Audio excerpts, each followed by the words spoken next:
Brooks Running has a new shoe for you runners out there. Did you hear that? Better turn up your volume.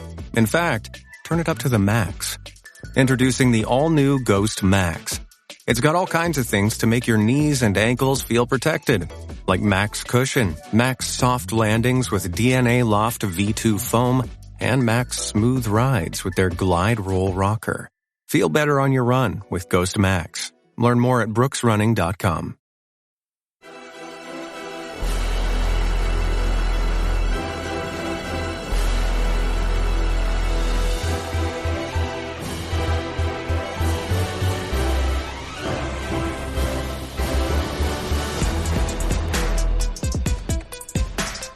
American soccer fans, welcome to episode 125 of the USA Soccer Cast. We are bringing you everything about the U.S. national teams, the players, the leagues, and everything else that impacts the game of soccer in these United States. I'm Donald Wine. Today we continue our series of interviews with candidates for U.S. Soccer Vice President. That election will take place the weekend of February 8th at U.S. Soccer's annual general meeting in Dallas. Earlier this week, we had an interview with Nathan Goldberg. I encourage you to check out the full interview on episode number 124. On this episode, we welcome Mike Cullina. He is the CEO of U.S. Club Soccer and sits on the U.S. Soccer Board of Directors as a Youth Council representative. He is also the chair of the Referee Committee, vice chair of the Yates Implementation Committee, and a member of the Technical Development and Commercial Committee on the board. Cullina had agreed to come on the show to answer questions about his candidacy and speak on issues that are important to fans. However, back on January 13th, Mike Cullina withdrew his candidacy and endorsed Dr. Pete Sophie for vice president. However, he has graciously honored his commitment to appear on the show and still address some of these questions. So without further ado, here's that interview with Mike Cullina. We are here with Mike Cullina, the CEO of U.S. Club Soccer and the Youth Council representative on U.S. Soccer's board of directors. Mike was a candidate for U.S. Soccer Vice President, but we recently withdrew from the race. Still, he's here to answer some questions that have been collected by fans and on behalf of fans interested in being informed about the governance of the Federation. So, Mike, great to talk to you, and thanks for being on the show. You're welcome. Yeah, I'd committed to this when I was in the race, and so, I appreciate you still having me on. No, we appreciate you honoring that. That's great. We have questions in several categories that we hope to get to, but I want to start with a simple question. As I mentioned, you were a candidate for Vice President. You recently withdrew your candidacy. Running for any elected position requires a huge commitment, takes a lot to put yourself out there. So what made you decide to want to run for Vice President, and why did you ultimately decide to remove yourself from the race? I've been on the board, I think, 2019. I joined the board and then had a short stint in between when I was the at-large rep and back on as a youth rep where I wasn't, ironically during CBA negotiations. So happy for that. I missed that one. But, and one of the things that I've recognized is the value of a potentially strong partnership between the vice president and the president, along with the CEO and the staff. I think it's that relationship has grown with me and the team over the course of time, including when we went through some difficult, challenges there in 2020. And so really it was a matter of what does that partnership look like, and how could we work together on the things that I think are important to me and to our membership in the youth, as well as the Federation as a whole. I looked at this as we're going through an entire review of the ecosystem. And, would I be of value in the role of vice president, helping to lead us through an ecosystem review and a potential of changes to the way we are doing business currently to improve the sport? Or would, my role there be somehow counter to us moving that forward? And so the other thing that was really important to me is because I live just outside of DC, as the VP, the title itself gives a little bit of gravitas to being able to go down on the Hill and deal with some of the safe sport issues that are out there. So those are the things that drove me. And, as we got deeper into the campaign and talking with folks, I realized that some of the issues that we have are maybe even deeper and more legacy based than they needed to be. And ultimately just had to make a decision that because I'm already on the board, because I'm already leading several of the really important committees and the work that we're doing, I think that the last month of this and taking a couple of weeks off as my role as CEO of U.S. Club Soccer to go and campaign, what's the risk reward? What's the value of doing that for a non-paid, volunteer, non-voting position? I gave up my vote once on the board in the governance task force to ensure that we passed that the first time. When we were at a standstill, a logjam, we had 22 seats for 21 votes, and I volunteered. I said, let me spend the next year as a non-voting member of the board, put in a sunset provision to make sure that we get this passed, and we stay in alignment with the USOPC. Thankfully, USL said, "Hey, I'll split that year with you," and we got to the point where we are now, where the vice president doesn't have the votes any longer.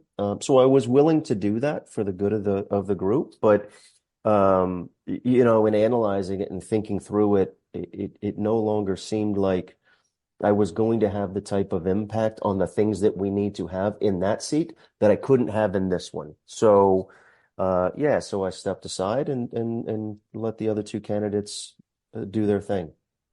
Yeah, and I really appreciate, first of all, that candor and how you arrived at that process, but also some of the angles that you mentioned. Notably, I live in DC as well, so having the vice president and having that involvement with Capitol Hill, especially in a year that's going to be a political one, obviously with the elections, I really appreciate that angle of it and how that governance happens. But when you think about that, what about that makes it super important, especially in a year where, there's a lot going on politically in the United States? How does U.S. Soccer use their relations in this year to kind of break through the news cycle, so to speak, the political news cycle, and get those issues like safe sport addressed?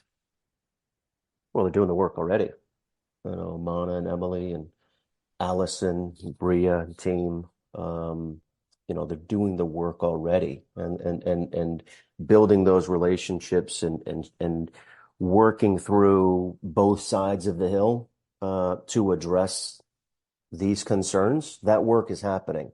I think the difference is for me is, just before this, I was on our risk management review panel call for U.S. Club Soccer, where we're reviewing any of the flagged background screenings, and we're one of the only organizations that does the USOPC level background screening. I spend almost every Thursday reviewing, reported concerns related to a myriad of issues in safeguarding compliance audit. And so it's what I do. And so I think I have a firsthand knowledge of the flaws, as well as potential solutions. And, I think the team has done a remarkable job on both sides of the hill now in building that. I think for the first time in a while, or maybe ever, they're listening to what the flaws are related to the Center for Safe Sport. And I think, look, the center is well-intentioned. I think that they want to get this right. There's no question about it. But it's not easy. And it's not, and U.S. Soccer is different than the other NGBs because of our size, because of our financial wherewithal. We can do more. But even within U.S. Soccer, the way that an adult participant or any participant is treated in the responsive resolution for the Center for Safe Sport versus the state associations is insane. The states don't have the ability to suspend or disqualify a coach once the center takes jurisdiction over a case, even if they administratively close it in 24 hours. We can, and we do. So these are the types of loopholes that need to get closed. And when you deal with it every week, every Thursday, every Friday, as part of the job, I think, I can add to that, regardless of whether we're blue side or red side, and talking to humans about human problems. But the foundation, the groundwork, the athletes have stepped up. Cindy has stepped up. The entire team has stepped up. And now we have their attention. And so, unfortunately, the uh, the speaker situation from earlier this fall postponed a hearing that I think would have been extremely valuable. Hopefully that gets back on the books. It seems we're closer and closer to a two-person race here in the presidential election, so chaos will ensue for the next year, of course, which unfortunately means that these issues that are important to the safety due process for everybody involved are going to get pushed further and further back. But our team is just not going to let it. We're just going to continue to push through and put pressure on anyone that needs to have pressure applied to address these issues. Well, we definitely appreciate that. And I know how difficult, again, I live in DC. The cycles, as you know, has been going on for years and years here. But to break through that, hopefully you guys get everything that you want accomplished. I want to stay within U.S. soccer governance and talk about the National Training Center that is moving to Atlanta or just south of Atlanta in a few years. Obviously, you're going to have a lot of things under one roof. What do you see in your position as the biggest benefit to having everything under one roof down there in Georgia? One nation, one team.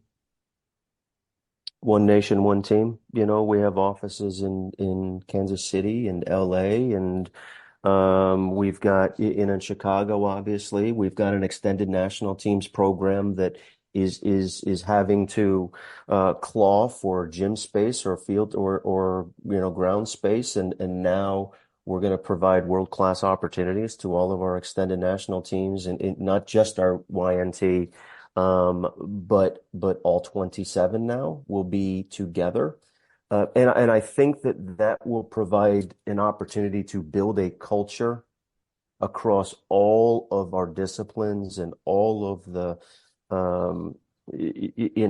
age groups, et cetera, that I think you just can't replicate if you're not together. And that's not to say we're still going to have staff. Obviously, it's a large organization and we're a large country and we're going to need folks throughout the country. But to be able to bring our teams to one location, to be able to control the environment for the highest possible performance, to give all of our athletes the best chance of being successful and winning, I don't think it can be understated what that will mean. And so I think the biggest thing is it's just part of the strategic plan, one nation, one team, bring it all together. It allows Matt Crocker and team on the sporting side to oversee in a much more consistent manner, and then provide feedback to the rest of the staff and to the board about what resources do we need? How do we properly invest, in each of the teams to be successful? So I think that's the biggest thing. A place to plant your flag. It doesn't, obviously it doesn't mean we're going to be playing all of our games there, but a place to call home. They're just, I spend many a day on the road these days, and going home is just going home. And Right. We've never been able to do that at the Federation. So it's incredibly exciting, and it was nice to be down in Atlanta for the official unveil and party a few weeks ago. But yeah, now the work actually begins.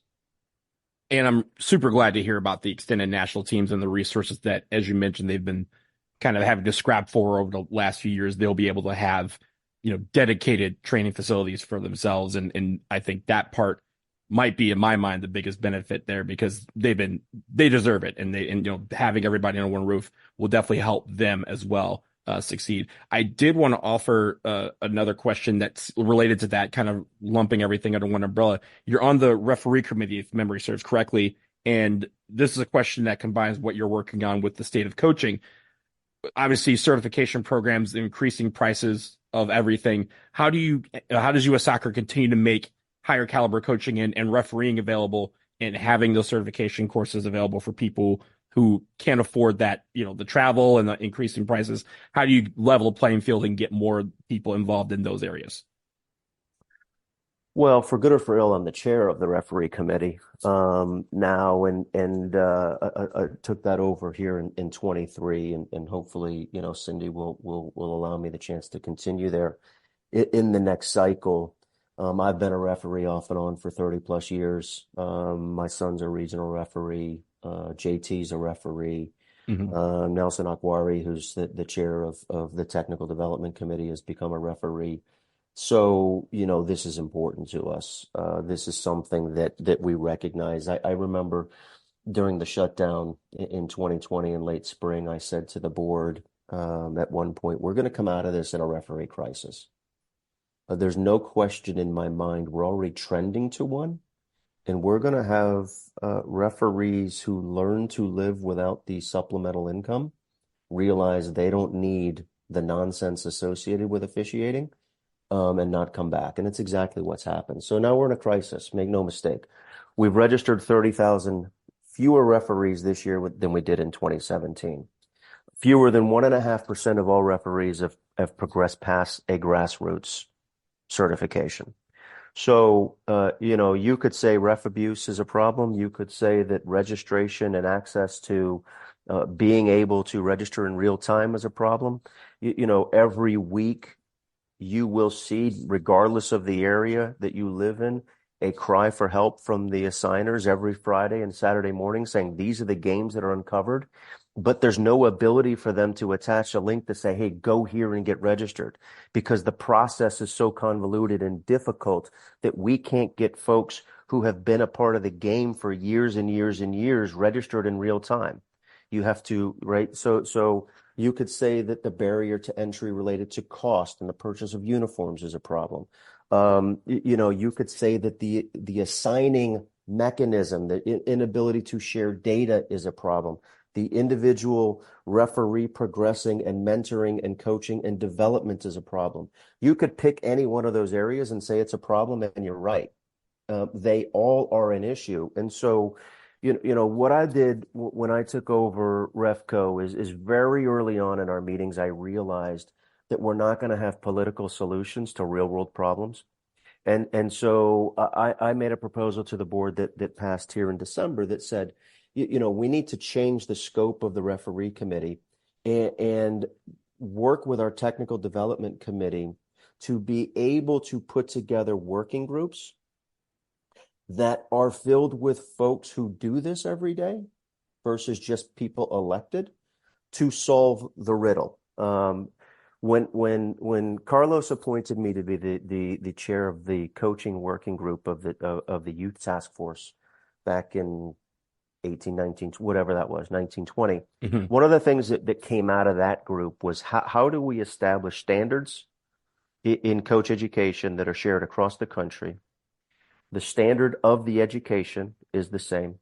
The standard of the instructor is the same. It's not, we don't have state borders that determine what a D license looks like anymore. When I was a state director of coaching in Nebraska, I wrote my own D license. That's insane. Doesn't make any damn sense. That doesn't happen anymore. And then once we have established that, how do we give our member organizations access to be able to deliver? The end result of that is now this year, U.S. Club Soccer is going to do 13 B licenses. We're going to do 3 or 4 times as many B licenses ourselves as the federation has traditionally done in a calendar year. And the states are going to do another 14 or 15. So we're going to do almost 30 B licenses this year, and every single course filled in 24 hours. So it was a long path to get there, but we need to go back and look at the referee world in the same way. How do we establish a standard that is the same across the country? How do we ensure that registration and the process to getting registered is not a huge barrier to entry, because it is a pain. I just did my re-registration about a month ago. It is an absolute pain. How do we focus on the journey of the individual, the referee, in this process from start to finish? I want to be a referee. I want to be developed. Why do people quit anything? It's because they're not enjoying it, and they're not enjoying it because they're not any good at it. So, what are we doing to coach them, to mentor them, to improve them? But we have to get them in the door first. And so, back to my point on the working groups, the first working group that we're standing up that will be announced, hopefully next week, will be a referee working group on ref abuse. And that working group has now been approved by Cindy. The members were notified actually just yesterday, so we're waiting for all the responses so we can have our first meeting next week. And we're going to meet every 2 weeks until this particular process is done, is reviewing and looking at ref abuse holistically in terms of defining what it actually is, first of all, because the definitions are unclear. And then how do we adjudicate it? What is the club's responsibility? What is the league's responsibility? What is the member organization's responsibility? What is the federation's responsibility in all of that? And we have a number of different policy proposals that have come from different member organizations. But before we start jumping to changing policy, we actually need to look at what we're trying to accomplish, put some pilots in place, vet them out, and then, hopefully by the time we get to our May board meeting, we can look at 531-9 and 10 and say, okay, that policy, now we've addressed ref abuse, ref assault, and we have a more unified structure. Now, this is a 16-ounce steak. We're going to have to take bites at it. We're not going to eat the whole thing at once. So, that's the first one. The ref abuse, ref assault is the one that we've identified as our number one working group model. There are other things happening on the digital side. We have pilots in place now to improve the registration process. I think we have 7 or 8 states right now that are doing that. That pilot that will improve how do we just get more folks into the door quicker? Because right now, you've got to think 3 or 4 months in advance. Oh, I want to be a referee in the fall, or I want to be a referee in the spring, because you got to go online. You got to do all of your things online, your background screening, your safe sport, et cetera. And then you got to go find an in-person course to go learn how to wave a flag. We need to be able to do this in real time and get more people involved and then coach them up. So, yeah, look, the referees is an absolute crisis. It might be the number one crisis facing the sport right now, because if we don't have enough quality referees, the game itself suffers. The competition suffers. Health, safety, welfare of the player suffers, but the quality of competition suffers. If you can't manage a game at the level that the game is at, then you are holding the game back. You're not going to do an ECNL game the same way you're going to do a rec game. And right now, 98.5% of the referees are like in both camps, because there's no way to bifurcate who should be where and when and why. I think you just painted a picture that, again, as fans, we don't necessarily get access to all of that information, what goes into someone saying, I want to become a referee, and some of the, all the hoops that they have to jump through just to referee one game at any quality, much less the quality that's required for some of the leagues and some of these teams. So I definitely appreciate that answer. You mentioned in there just all the different people who are involved in this, all the member organizations. As you know, there's a ton of them. There's member or state organizations for youth and adult. There's club, U.S. club soccer, referees, players, athletes, the extended national teams, everybody. So there's so many of these, but obviously these member organizations aren't always on the same page, as you know. How does the board work through all of that to bring all these entities together and hopefully keep them moving in the same direction? Well, it hasn't done a very good job, candidly. It's been a difficult few years, obviously, for the board, focused on other areas that don't have anything to do with improving a player or a referee or a coach or the business of running soccer. And it feels like that we are coming out of that better for the experience. The leadership team that's in place at the federation is fantastic. They're wonderful to work with, and I spend as much time with that team as I do with a U.S. club team, quite frankly. But the ecosystem review that is going on right now is aimed at starting to understand that. We have, Michael Lazar, who also runs our MAC, Member Advisory Committee, I think is what it's called, made up of representatives from different members. 20 some are on that group. He's also meeting with the membership in real time. The team in Anaheim at the convention had open office hours and met with dozens of the member organizations. These are the things that never happened before. And so they're doing a lot more listening than talking. and trying to understand. Now, the good and the bad of that is when you're 118, 16, 20, whatever number it is today of member organizations, the challenge is we all recognize the same problems. I don't have to go state to state to understand what their issues are.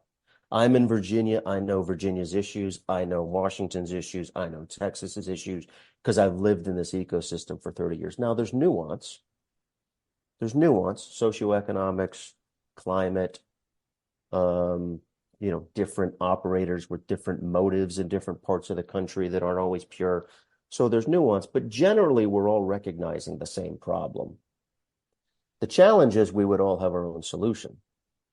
And so now how do you rally around that? And so that's what the team is doing in the ecosystem review, is to say, okay, at least we understand from a starting point what folks believe are the set of issues that we're trying to solve for. And now we can start to go and solve for them. And you look, it's going to be impossible that everybody walks away and goes, yeah, that's the right decision, because if there's more than one person in the room, hopefully there's more than one opinion.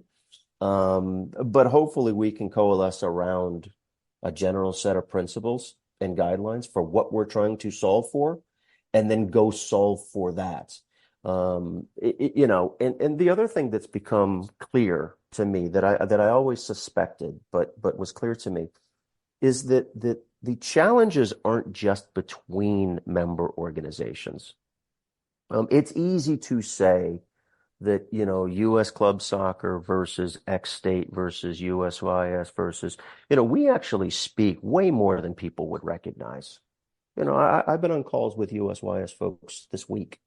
We talk all the time. I talk to state associations all the time, not in any kind of negative way either. It's all positive about how we can start to work together differently. Where we're starting to recognize very clearly the conflict is the technical, the executive, or the political side of the game. So even within member organizations, if you get the technical leaders of the member organizations together, generally you're going to hear the same things. They don't have to wear their patch. You wouldn't know which organization they're from. But if you're an executive whose job it is to manage and run the business and keep the lights on, you're going to have a different set of circumstances for what your opinion is on the ecosystem and who's good, bad, or indifferent in it. And if you're in the political or the governance side, you're going to have another set of circumstances or issues because of how the moving parts changes your role potentially, or perceived to. I actually don't think it changes. I think it's more perception than reality. So we're starting to see that it's not just because even within the members, if you take USASA as an example, or USYS as an example, which is, a conglomerate of membership, and serves a broader group of member organizations defined by U.S. Soccer. They don't agree internally because their circumstances are different and the people are different. And so, I think it's a very interesting exercise, but I think it's one that's incredibly useful. It's one that we have to do. And I'm optimistic. I'm genuinely optimistic about where we're headed and how we can change our sport, not just for the short term, but forever, in a way that lowers the barrier to entry, in a way that has more people playing for longer, become lifelong fans, and produce world-class players. Not just for our men's and women's senior team, but we need more exposure for our extended teams as well, because I don't think enough folks know about the opportunities that exist within those teams. We will be back with more from Mike Cullina after this. Hey everyone, are you looking for the latest gear for your U.S. national teams, Major League Soccer, the NWSL, or any other team in the world of soccer? The USA SoccerCast has affiliate partnerships that are ready to help you out.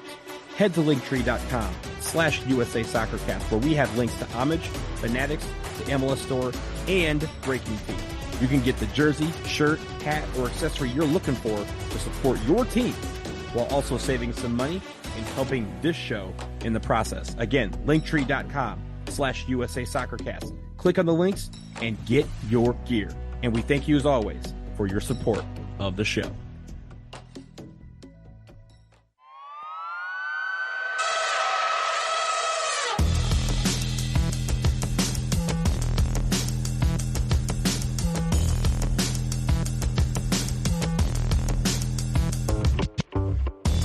We are back, and we resume our interview with Mike Cullina, the CEO of U.S. Club Soccer and the Youth Council representative to U.S. Soccer's Board of Directors. I want to shift to kind of looking at the next 5 years. Of course, the next 5 years are going to be super important for the United States from a soccer landscape. The peak of it would be the 2026 World Cup, which, of course, we're co-hosting. 2027 Women's World Cup, of which we are bidding alongside Mexico. What are some of the legacy bills that you think need to come out of that World Cup that will benefit, United States soccer long after that tournament or those tournaments are done? Of course, we have the Olympics in 2028, but what things are the board focusing on to make it where 2026 leaves a lasting legacy that helps benefit American soccer?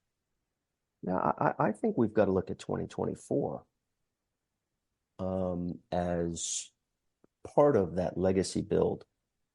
I think what happened in New Zealand, Australia can't be lost on some of the motivation for the ecosystem review that exists now. No, it's impossible that you were going to win a third.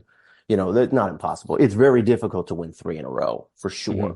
But the way that we performed, whatever the reasons are, is the way that we performed. We all saw it. I was there. I witnessed it. I felt it. And so, when folks talk about this moment in time and this opportunity that exists, I think we focus too much on the competitions that are coming. 2026 is going to be the largest event in the history of our planet. The economic impact, the sporting impact, the growth of our game is all real. If we don't do the work now, we won't take advantage of it. And so, the moment is not just those. The moment is we are at a point in time where relationships between the member organization is as good as it's ever been. The communication, the talk, the leadership within U.S. soccer is as good as it's ever been, at least in my experience. And I haven't been around it that long, but I've been around it long enough to say, over the last decade. But we're all sick and tired of being sick and tired. The zero-sum approach to youth soccer in our country is something that none of us love, right? And so, one member grows at the expense of another instead of our successes being shared. We are all to the point where we recognize it's broken. And so, admitting you have a problem is the first step in solving it, for sure. And that's where we are. So the moment is time is that we should take advantage of the opportunity because our members want the change. We want to be different as a soccer nation and how we are growing the game and developing world-class players. And if we do that work now, then what you're talking about, Donald, in terms of taking advantage of the legacy from, whether it's Copa or hopefully 2 World Cups or the Olympics, then it can become real versus just, influx of cash that, we've had an influx of cash before. The Federation was sitting on a large chunk of cash and put together, this 10-year plan of how it was going to invest. And once it was done with that plan, we were exactly where we started. Mm-hmm. Nothing changed other than we spent a lot of money.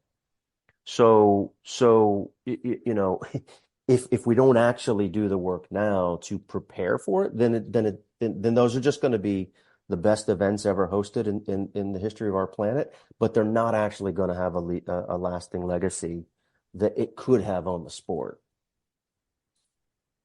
So I want to use that to kind of shift to the pyramid. And when I think about the pyramid, the domestic pyramid for professional leagues, both on the men's and women's sides, we obviously, a lot of fans want to push towards a promotion relegation format. I know this is talked about and debated in all corners of the internet and all corners probably of that boardroom. But between all of those different leagues, I think the most important thing that we are facing is continued stability. I think the great thing about our leagues is that they're progressing because they've become more stable. How do you continue to maintain that stability of these leagues, having them work together to create this pyramid that is, whatever format we use, remains strong? Yeah, I mean, I'd need to be talked through the pro-rel argument a little bit more to understand what folks think it will actually do. Um, from a sporting merit standpoint, obviously, I think merit just generally is something that's been more and more forgotten worldwide, but certainly in our country. But from a sporting merit standpoint, of course, pro-rel in any whether it's within our leagues or the youth leagues, you go, okay, well, it makes sense. If you win, you should advance, and if not, you go to find a level that's appropriate. Um, but I'm not convinced it's the panacea. I'm not convinced that England, which I think we would say the Premier League's the top league in the world. England hasn't won a World Cup since '66, right? I think what has there been 12 or 14 World Cups in that time? They either haven't qualified or advanced out of the group stage about half of the time. So, I think since 2001, I don't know, 40, 50 clubs in England have gone into administration. Now, some have come out. So I don't think it's this panacea. And England is the size of Alabama geographically. Mhm. So, you just can't compare. There are lessons to be learned. There are things that we absolutely need to do. The investment that could go back into the sport at the youth levels to lower the barrier of entry with training and compensation, et cetera, would be real for sure. And we need to look at that. But I understand the argument from a sporting side, but from a business side, I don't necessarily see how a pro-rel solves that riddle. I mean, Gotham was dead last year. Are you going to relegate them? Well, all of a sudden they have some investors that come in. They happen to live in the largest market in the world. So now you're able to attract players for maybe a little bit less because of the commercial appeal. And they're the NWSL champs. That doesn't happen in a pro-rel world. And they're not the only ones. Now, look, there's a lot of pro games that you get midway, through the season or last half of the season, the game's unwatchable. Players don't have the passion for it.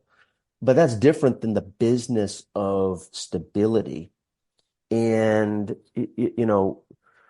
what are we now? 30 years of MLS, something like that. And we haven't lost a club in a while at that level. Now, USL and some of the other leagues, of course, it is a tougher hill to climb. And we looked at when I was at the club of adding a USL2 team, and I think the club probably will do that in the next year or so. But that's obviously not a business decision. That's more of a USL2 is aimed at more of a community and supporting your local player. So.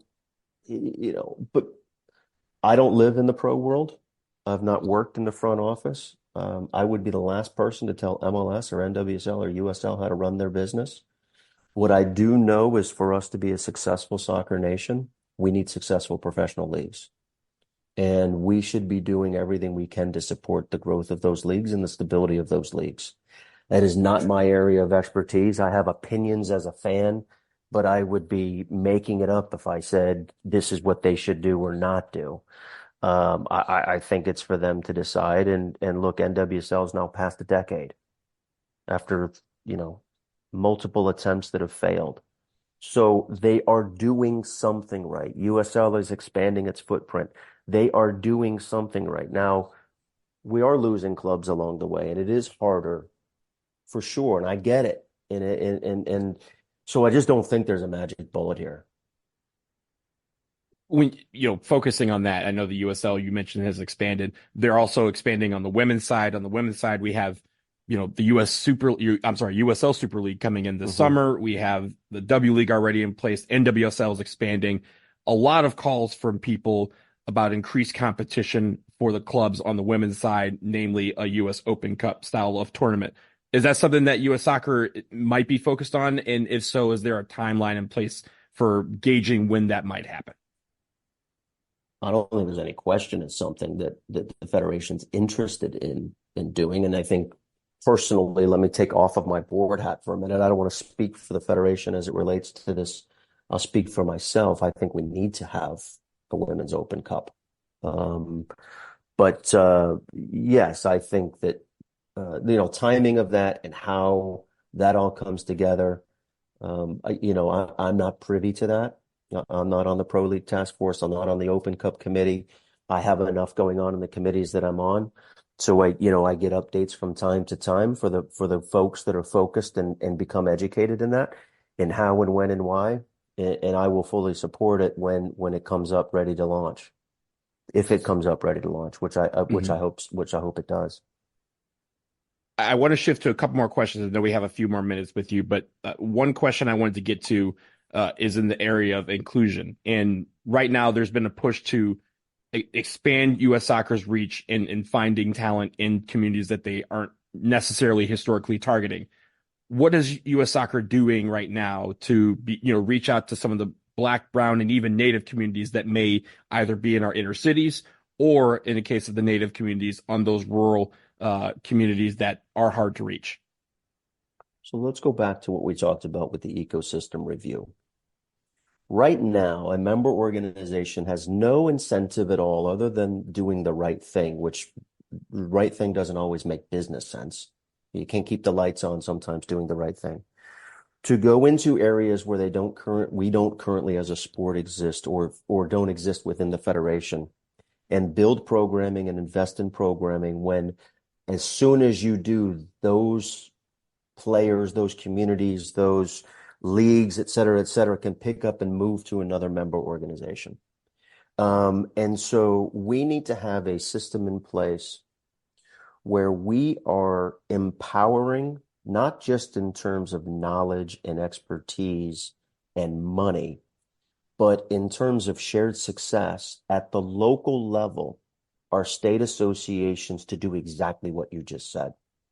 Our ID2 program at US Club Soccer is open to anybody. You do not have to be a US Club member, and we go find players anywhere you can. But it's very difficult.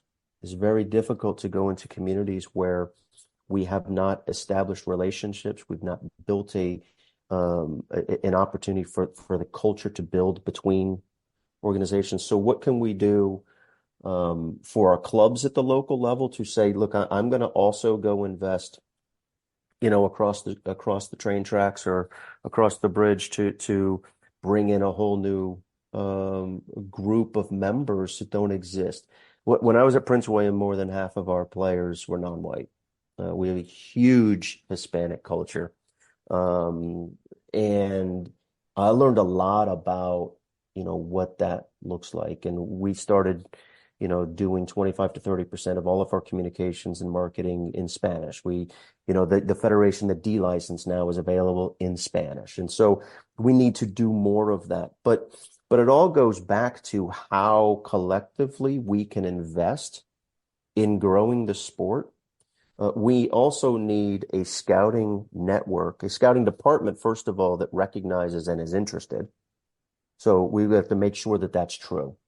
But then leans on the member organizations to help go into those areas. We can't be in a tug of war in talent identification and scouting or just growing the game generally, giving kids opportunities in our sport that should be relatively low barrier to entry in terms of cost. Should be, not always is, but should be. And so, if we can fix is the wrong word. If we can address some of the systemic issues within the ecosystem, and now we can push resources, as I mentioned before, to the local level, state associations and clubs to invest and grow in those areas without fear of a negative impact to the business, because now all of our success is shared, that's when we will start to grow the game. Right now, a state isn't incentivized to go do that, because as soon as the players or the league grows beyond whatever they determine is being serviced locally, they can pick up and move to another half dozen member organizations, and financially that investment just walks out the door. And we can't always do things for the money, of course, but we're running businesses, and they have to keep the lights on, and the return on the investment in terms of doing the right thing isn't always enough if you're insolvent at the end of the day. So I think this ecosystem review will absolutely address those systemic issues of us being in communities and areas of the country. And by the way, it's just not the Black and brown communities. There's a lot of rural and farm communities in the flyover states where the sport isn't represented as well. So it's not always just about color and culture. It's about opportunity and access, and where, just volume, of folks as well. So it's all tied together. This is all part of why we need this review. One of the last questions I have in the area of U.S. soccer governance, we want to go back to something that you had mentioned earlier. Is I know you're a member, I believe, vice chair of the Yates Implementation Committee.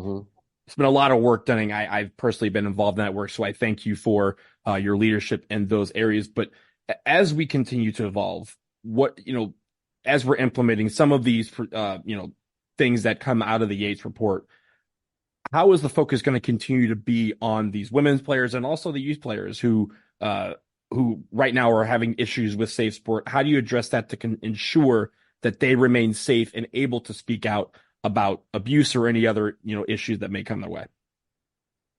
Well, I think we have to be careful not to just assume that all abuse is happening to females. There's a lot of abuse happening on the guy side. Not a lot. There's abuse happening on the guy side of the game. It's just different abuse. And it's tolerated differently. For good or for ill, it just is. And we're now waking up to, what you and I maybe experienced growing up just isn't okay. We become what we experience. And so this shift in understanding, how you can speak to, how you can treat, what is right, what is wrong, anybody, let alone an athlete, and certainly not a child, is evolving. And I think we have to recognize that, there's a lot of behaviors even 10 or 15 years ago that you didn't even bat an eye at, that we're not okay. So look, I think that continuing to address the Center for Safe Sport and having them take the most serious allegations, especially related to sexual abuse, assault, and misconduct, and allowing the member organizations within U.S. Soccer to deal with the less serious, but serious nonetheless, offenses, bullying, general misconduct, etc., I think will be a huge help, because, to continue to paint the organizations within U.S. Soccer or U.S. Soccer with past transgressions is completely unfair. When Cindy said we are going to be transparent, we are going to produce risk report regardless of what it says, and she stood by that, and the board supported her on that. That was a leap of faith. When she said it in the boardroom, we all went, "Are you sure? Maybe we should see this first before we release it." No, we're going to release it because you can't start to heal unless you're being transparent. From that moment on, this organization changed, for sure. And the member organizations within U.S. Soccer changed, for sure. But we need to be more aligned as member organizations. We can't have and we work very well with the states when we get an accusation. And a lot of times the coaches are dual registered with a state association or MLS or USL and US Club Soccer. And our relationship in the safeguarding compliance departments is extremely good, because those folks are just focused on safety. We also have an issue related to due process. The center has multiple cases that they've been investigating for over a year. Well, it doesn't seem to be these, you have an allegation, you have an alleged victim, you have a perpetrator. It seems like we can solve these things in less than 18 months. I mean, there's one that's more than 2 years old. They're still investigating. I said, what are we doing here? So, but we also need to educate retaliation. Retaliation is a violation of MAP, and we have come down hard on coaches that retaliate, in good faith reporting. We also have a rise in reporting that when you boil it down, it comes down to just simple playing time. It's not a high percentage, but it's a noticeable percentage. It's a real number of cases where when you look at really what they're alleging, it comes down to my kid didn't play enough. So, to take these in totality, and that's why we use third-party investigators in these things at US Club Soccer, but more often than not, the allegation is real and the harm was real. And, we need to have the ability to remove these folks and either have them re-educated because they needed a shift, or just removed from the sport. Participation in our sport is a privilege. It's not a right. Now, we have that ability. The states don't. And by the way, the states are often much closer to the situation. They know more than somebody would know at the federal level of investigating because it's part of their community. Yet, once the center takes jurisdiction, the state's tied. The federation's tied. They can't do anything. And that has to change. That absolutely has to change. But, if you report in good faith, we are taking it seriously. We are doing everything we can to ensure that it is being addressed. And if somebody needs to be removed from our sport and disqualified, we disqualify them. If they just need to have some education and development in a plan of action to improve, then we'd like to do that as well. Because, some of these things, some of the language that's used is just what they experienced growing up. And you should know better, but it's not a life sentence. It's education development. So it's very complicated. Safeguarding compliance is one of the fastest growing needs in sport generally, but certainly in our sport. We didn't even have we had Greg Hutton, who's our COO, did the work and had a risk management review panel for years, and the amount of time and energy and the work that he put into it is unbelievable. But now we actually have a full department. We actually have another Monday. We have a new add to our department is starting. And we plan to add another person in the next 6 to 12 months as well. So these departments are just growing with people. By the way, when you interview somebody who's passionate about this, like it's different. It's different. And there aren't a lot of them. But when you find the right ones, and we have really good ones in the Federation, we have really good ones in US Club Soccer, it is just different, and you're making the sport safer. As we close out here, I did want to give you a chance. I know a lot of people out there, I mentioned you're the CEO of US Club Soccer, and people are probably asking, what is that? What is that organization? Talk to us a little bit about US Club Soccer and the work you guys are doing there. Yeah, so we're a national association, a member organization of US Soccer. We will likely push through about 700,000 registered players here in this cycle. When I joined the board as an elected regional board member back in 2015, I think we were in the mid 400s. We are much more than a sanctioning organization. We consider ourselves thought leaders in the sport. We've built out a full education development department in the last few years. We've built out a full marketing communications department. We've redone our entire registration process so that players, coaches, administrators, board members can get registered much more quickly and effectively, and we catch the bad guys. So we really consider ourselves thought leaders in the space, and our board members, our elected board members have to have a minimum of a B license or the European equivalent, and they have to be in a leadership position currently in a youth club that's a member of ours. And they also obviously have to be a registered participants in U.S. club soccer. So, our leadership team, our board consists of the people who have to implement the very policies that they're passing or writing. And so I think it just changes our approach, because when we have a fee increase, well, they have to go to their membership and they have to go to their board and say, okay, well, there's a fee increase and this is why, and we're gonna implement it. When we change to USOP level background screening this last year, and that costs money to do, and we said safety's not going to be an option. We're going straight to it. We're going there. They're the ones that had to go to their clubs and implement it. And so I think when that happens, you have necessarily some built-in goodwill with your members. We are largely focused on club development and league development. And I think where the shift has come since U.S. Club was founded in 2001, where it was, U.S. Club Soccer and focused on the development of clubs, is now our relationships are equally with our leagues. ECNL is, being our largest and most proficient league. And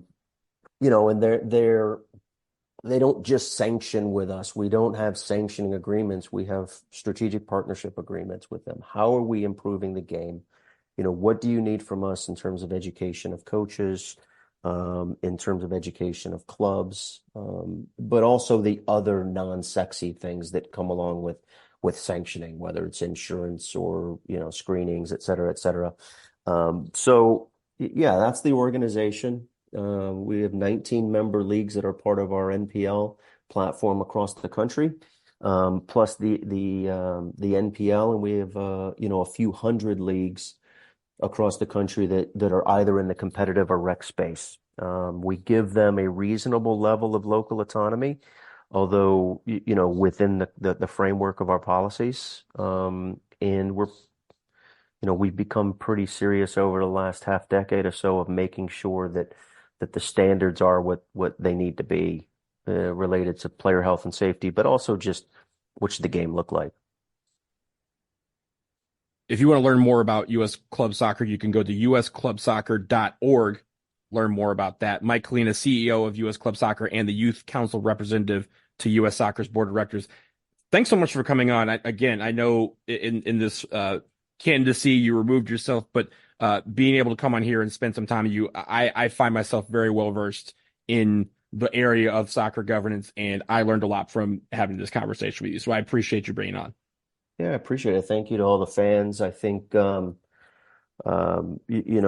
think, it's really important that we are respecting and all of the viewpoints and growing the game, not just at the player or coach level, but what does fandom look like? And so I really appreciate the platform to be able to talk about it. And anytime you have questions, I'm happy to talk to you. Absolutely. Well, we'll be talking soon.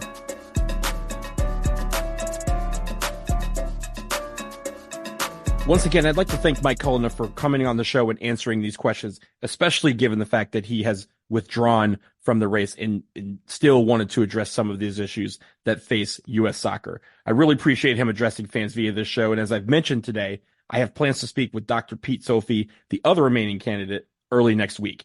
It's important for fans to hear what these candidates have to say so that they can understand how their election could affect federation governance.